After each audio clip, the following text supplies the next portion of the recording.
Seigneur, merci pour cette journée, car toi, ô Dieu, tu exauces nos vœux. Tu nous donnes l'héritage de ceux qui craignent ton nom. Sois loué à jamais dans le nom de Jésus-Christ. Bonjour, bien-aimés frères et sœurs, bienvenue dans notre partage de ce jour. Nous allons parler du thème suivant, le Seigneur pourvoira. Ne t'inquiète de rien.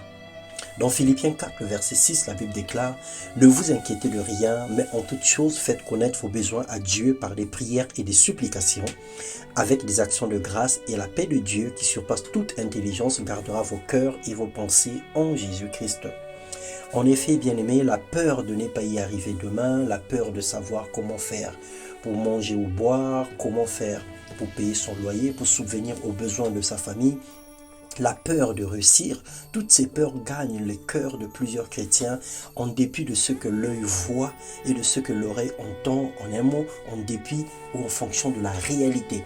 Laissons croire que tout est foutu et que c'est fini pour nous. Et lorsqu'on n'y prend pas garde, on prend des raccourcis parce que nous voulons parfois aider Dieu. Dans Matthieu 6 et 26, la Bible déclare « Regardez les oiseaux du ciel, ils ne sèment ni ne moissonnent. Ils ne sèment ni ne moissonnent, et ils n'amassent rien dans les greniers, et votre Père Céleste les nourrit. Ne valez-vous pas beaucoup plus que eux? Le Seigneur Dieu est notre Père, tout ce qu'il a créé est pour le bien-être des hommes créés à son image. Nous avons plus d'importance à ses yeux que les animaux et les herbes, des champs.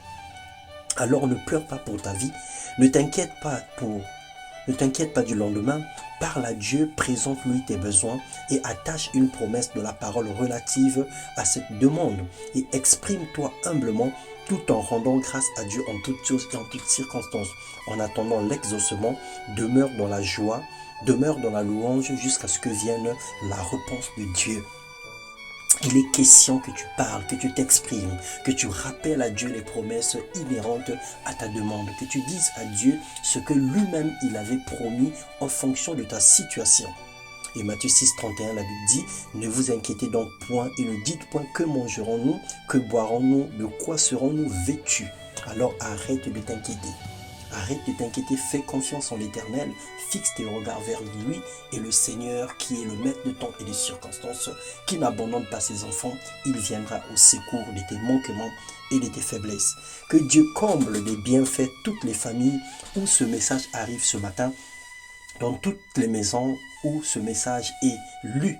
Que le Seigneur se manifeste, que la gloire de Dieu touche vos vies dans le nom de Jésus-Christ, que la main puissante et agissante de Jésus-Christ vous atteigne, quel que soit là où vous êtes, et que tout ce que vous êtes en train de faire puisse connaître une réussite en fonction de la foi que vous mettez en cette parole. Que Dieu soit glorifié dans vos vies et que le règne de Christ se manifeste dans le nom de Jésus-Christ. Amen.